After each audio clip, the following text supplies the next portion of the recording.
Welcome to Inner Compass. I'm Karen Saupe. Some college students, proud of their newfound freedoms, display so-called adult materials proudly in their dorm rooms until their parents come to visit. What's going on with that? Our guest today has talked to thousands of college students about their use of pornography and the surprising guilt that goes along with it. Join us on Inner Compass. From the campus of Calvin College, this is Inner Compass, exploring how people use faith and ethics to guide them through critical issues of today.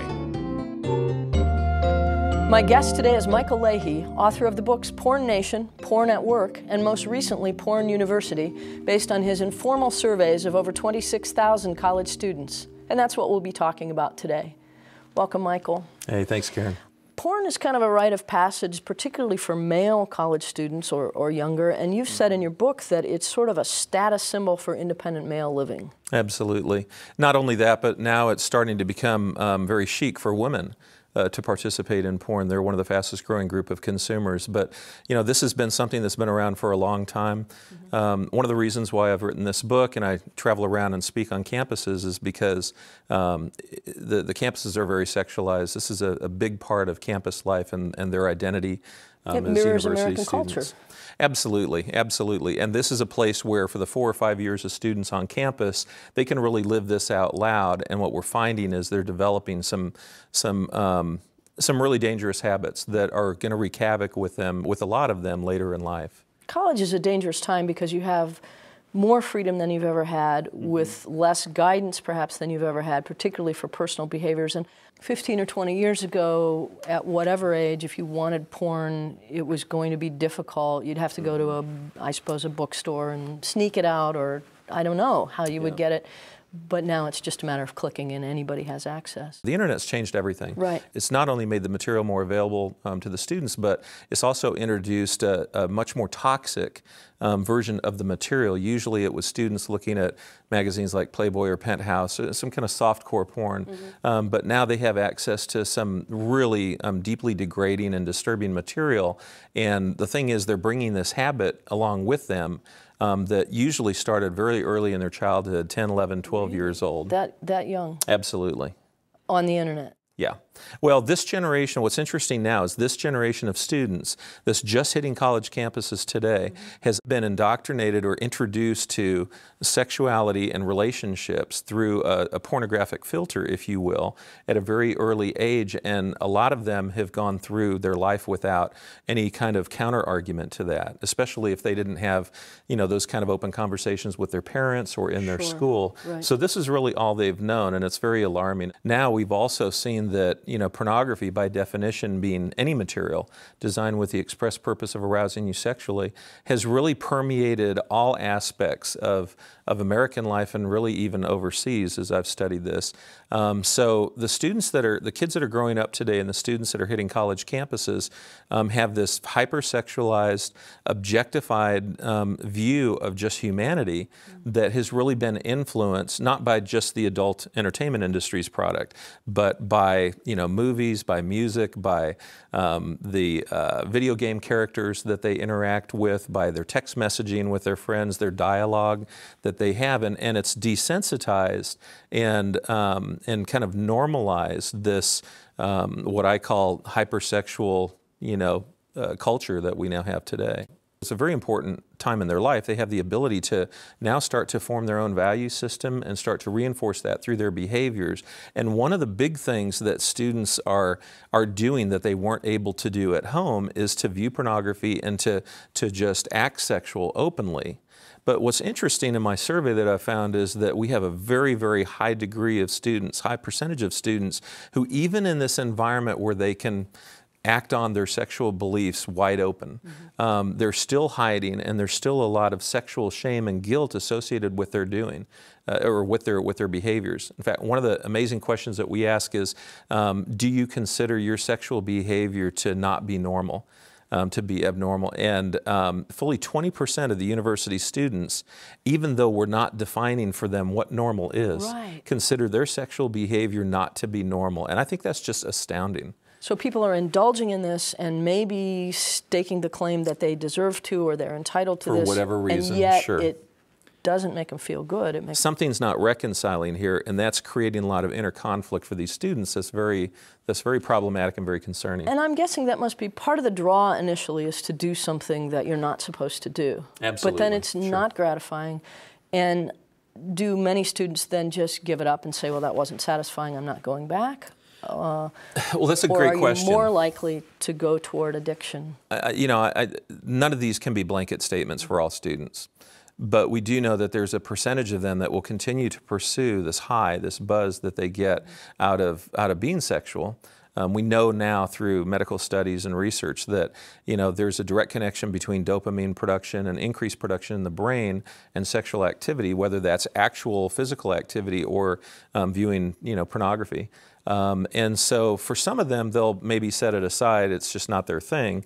But for a lot of others, they'll continue to pursue even edgier, more arousing material or behaviors because what they were doing before isn't really doing it for them. It's that desensitization and the tolerance that your body builds up that basically says, looking at, for instance, heterosexual porn isn't really arousing to me anymore. It's not, firing off dopamine connectors and receptors, so, what else do you have? Instead of looking at this, maybe I'll start acting on it. Instead of viewing voyeurism or viewing exhibitionism, maybe I'll actually start doing it. But when they get out of college, this is where it really creates an opportunity for this to become a sexual addiction or a compulsive behavior. And that's when they go into the workplace that has a zero tolerance policy for this behavior and looking at this material on especially their computers, or when they get into a committed relationship where their mate has zero tolerance for being, compared to or shared time with pornography or with these behaviors. So the students that are hooked into this and can't stop on their own drive this behavior underground, and that's where we're starting to see the establishment of this 16 to 24 million people who are now sexually addicted in this country. Very small percentage of college students are sexually addicted, very large percentage when they get out of school. It sounds exactly like a drug addiction or an alcohol dependency. All the behaviors that you describe in your book are absolutely parallel. And yet you say in your book that the American Psychiatric Society doesn't recognize sex addiction. Yeah, the American Psychiatric Association, for whatever reason, has not really bought into the whole idea that there is a sexual addiction. They like to kind of categorize these behaviors in areas of compulsivity and other disorders, but that becomes problematic too because it adds to the stigma that those who struggle have to deal with in making the decision of whether to come out and ask for help. And I'll tell you, the ones who are really getting killed by this are the women. Because for a man, because pornography has primarily been directed towards men, and it's kind of been the guy thing for a long time. I do think of it as a guy thing. Yeah, but it really isn't. In fact, if you talk to and look at what's going on in the adult entertainment industry, all the focus and attention is now on creating material for women and couples. Because if you think about it, they're an industry, they're a business. They're a $97 billion a year industry worldwide. And so they see that they're only getting half of the potential market. If we can get the women sucked into this, my gosh, we can double our revenues, double our profitability. And so there are more women in the industry creating material that is more aligned with what women are looking for, more of a theme, more quality, if you will, more tied into, pulling on certain emotional strings that are kind of left out of the picture for the men. What we're seeing here is that pornography is not gratifying, but it's sufficiently titillating that it keeps you coming back. Yeah. So it's not that it bores you, it doesn't satisfy you deeply, but it's still Karen, I refer to it as the junk food for the brain. Okay, well, okay. I mean, it really is. Perfect sense. It's empty calories. And in fact, what's interesting is, and I'm speaking from a personal experience basis on this, I became addicted to this material after a 30-year relationship with pornography. My last 3 years, I started looking at it when I was 11 years old. When I was about 35, this really started to spin out of control for me. That's about when internet porn really went mainstream. And I was in the computer industry, so I was using this material on a regular basis. And I can tell you from firsthand experience that the people who are experts in the area of sexual addiction and recovery that refer to this as an intimacy disorder, are just square on. Because what it did long before I even became addicted was it had a major impact on my ability to relate to my wife when I got married a couple years out of college in a healthy, intimate way.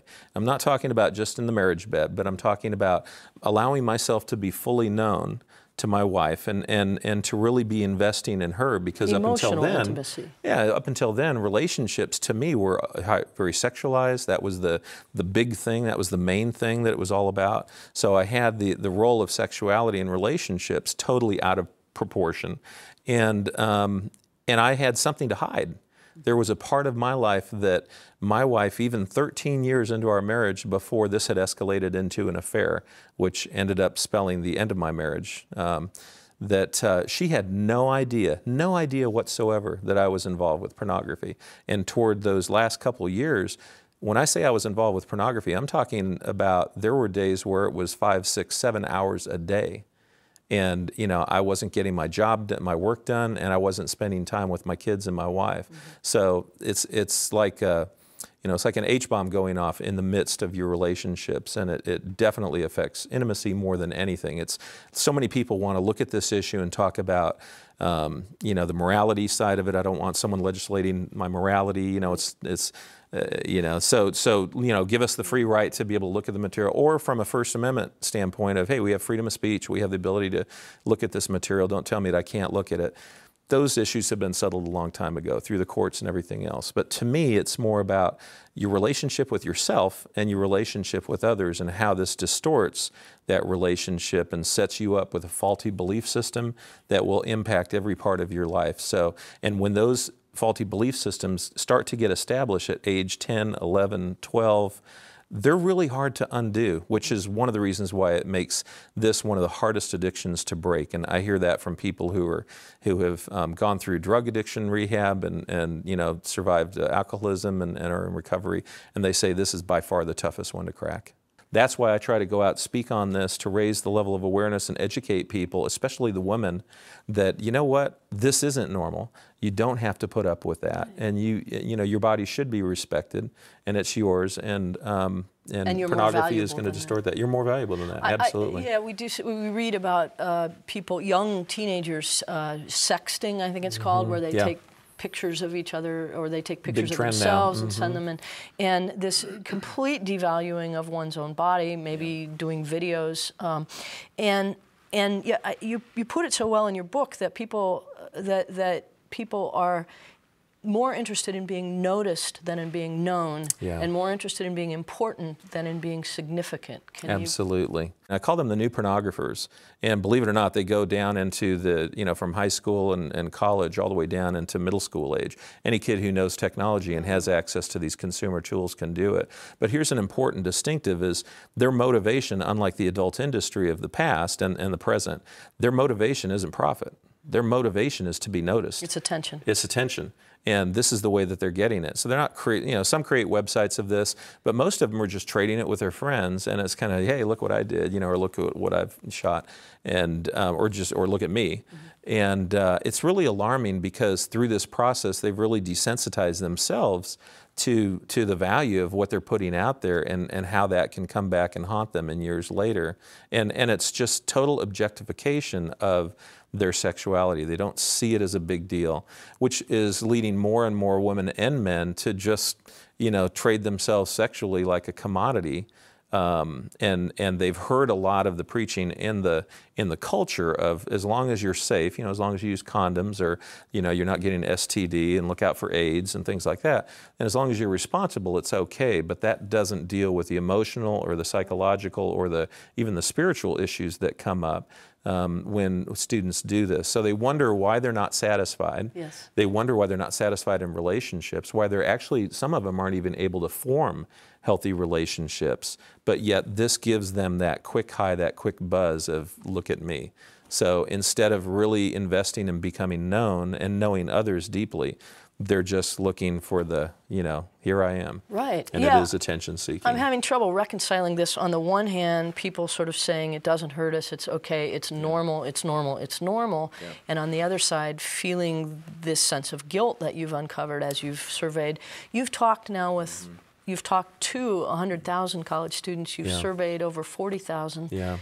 And the guilt motif just keeps coming back. And that's so interesting to me, because you would think that, especially at the age that I'm surveying these students, they're in a college campus culture that's wide open, that you can pretty much, identify yourself sexually any way you want, even create something new, and no one's going to blink an eye. So you would think that there would be less guilt and less shame associated with that, but even those that are really on the edge, on the fringe, still talk about, trying to hide this behavior from others, still talk about feeling depressed after they have sex, or feeling guilty, or, there's a lot of sexual shame there, and it's not just related to, people of faith or people who have, been raised in a repressive type environment. A lot of them have been raised in a wide open, do whatever you want to do, and they're still not satisfied. So that's why part of the book I talk about the importance of dealing with the soul level issues, of really being known and knowing others fully. And one of the things that I learned when I went through recovery, it was interesting. I went through a 12-step recovery program, which is very familiar to a lot of people. Like Alcoholics Anonymous. Yeah, exactly. And it was called Sexaholics Anonymous. And one of the first things I noticed was that 7 of the 12 steps deal with your relationship with God. And I always thought that was interesting. I was raised in a religious home, and then I kind of walked away from it in college and didn't pay much attention to it until this really happened. But, the reality is, even given the freedom to define whoever God is, in your perspective or your world, it's still so important to be able to have a firm grounding of who you are in God's eyes and who God is, in order to be able to start to establish or start to have some value for your own self. Because until we value ourselves as human beings, and certainly as sexual beings, we're going to devalue ourselves to others and allow ourselves to be abused. And one of the things is compulsive masturbation to pornography and use of this material. We view this as a form of self-abuse.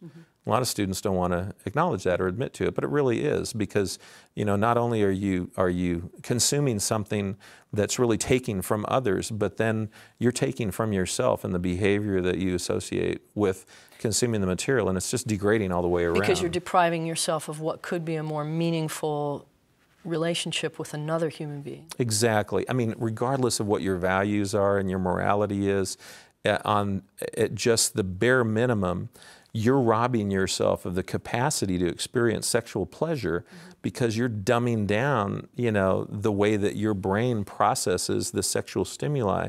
And I know a lot of people who may never experience sexual satisfaction in a real relationship anymore, because, quite frankly, they got hooked into a high that was more sexually arousing for them going to a sexually explicit chat room or a website, or doing, the video cams back and forth, watching others, do whatever, and so that can be very arousing at a physical level. Exactly, at a physical level. So when they get into a physical relationship and they become physical sexually with another person, they're literally doing the same things that we see sexual trauma victims and sexual abuse victims do. They're dissociating themselves from the experience. They're removing the emotional and the psychological and the spiritual effect of being sexual, and just doing the physical side. Because and that's the really only way alarming. they've ever known it. Because that's the only way they've known it. And that's really the only thing you experience when you're sexual interacting with things like cyber porn. There is no emotional, there is no relational, there is no psychological. It's simply getting the physical buzz and the physical high. So then that becomes preeminent in a real relationship. That's where a lot of the women are getting caught, is the guys are coming in saying, well, I want to watch a porn video, or I want to do this that I've seen on porn.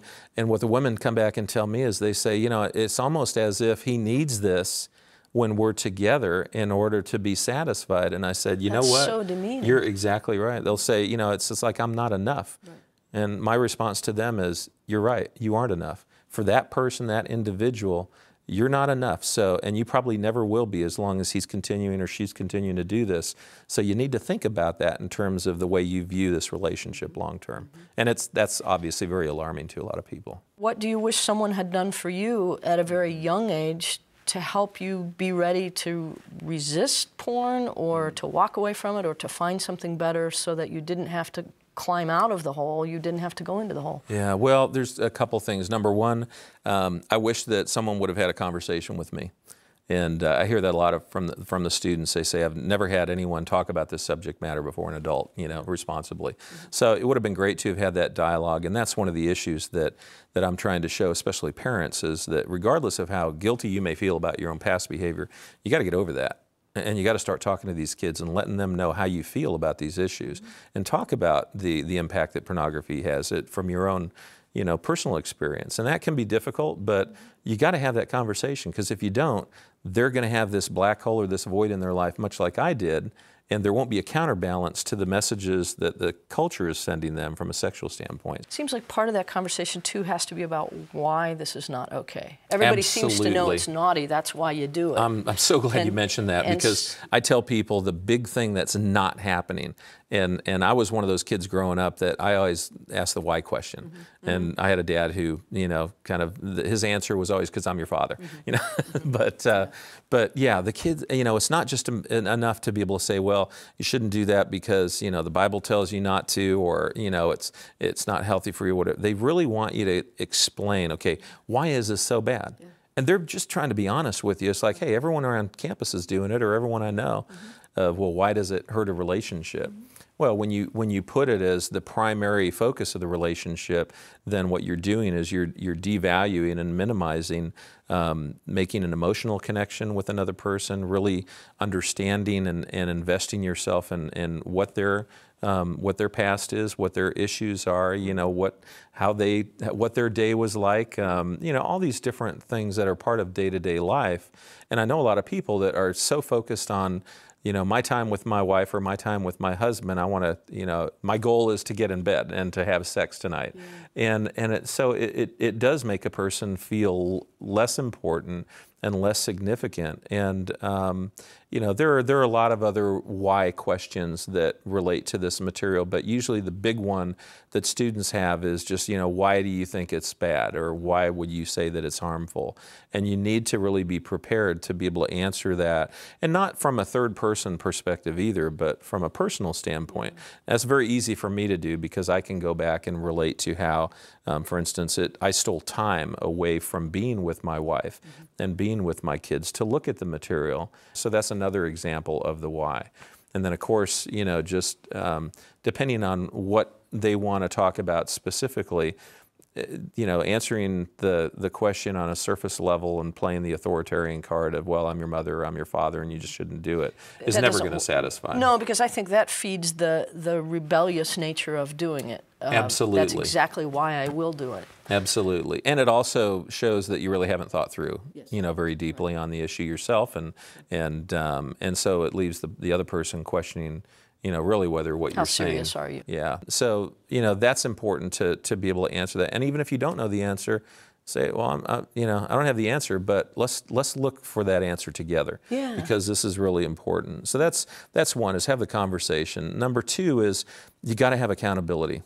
I learned this really late in life, but I wish that I had someone in my life that was safe, that wasn't a parent, that I didn't have that kind of deal, but that I could just, as a peer, have an honest conversation with, kind of like, I'm covering your back and you're covering my back. It's just like recovery from alcoholism or drug addiction. The first thing they tell you is to reach out for help, because you cannot conquer this on your own. You've conned yourself and lied to yourself enough that you will always justify or always rationalize your behavior, and you need someone out there who's invested and cares about you, that's going to say, you're doing stuff that you shouldn't be doing, or let's talk about this, or we're going to have breakfast tomorrow morning because I just got your report, and I want you to explain yourself, and just the threat of that in and of itself, I can't tell you how many times it kept me from going to places that I didn't need to go to, and also, more than anything, a tool like that just encourages you to have those relationships. And that's the real thing, is to, especially guys, it's so hard for us to have those kind of healthy, intimate relationships with another guy. So anything that helps you move in that direction is great. The key is relationships, real relationships with other human beings. Yeah, well, it's honesty. Yeah. It's honesty in relationship. Really just reaching out to someone who you feel is safe.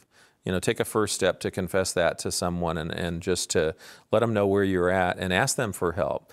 And then go find a really good counselor who has a good, strong grounding in this area. And then another important component of this is get into some kind of a recovery or support group for this. And this actually extends to the spouses of those who are struggling. They have a huge number of issues because their trust has been broken. A lot of times their lifelong trust has been broken in this individual all of a sudden. And now they're trying to reconcile their whole life, you know, through this filter of I've been married to someone who's been lying to me for the last 20 years or 10 years or what have you. So getting in that kind of an environment and being around other people who are also in that situation, whether you're the one who's, you know, addicted or compulsive or the one who's married to someone or in a relationship with them, will all of a sudden start to free you from the standpoint of you'll realize, number one, that you're not alone.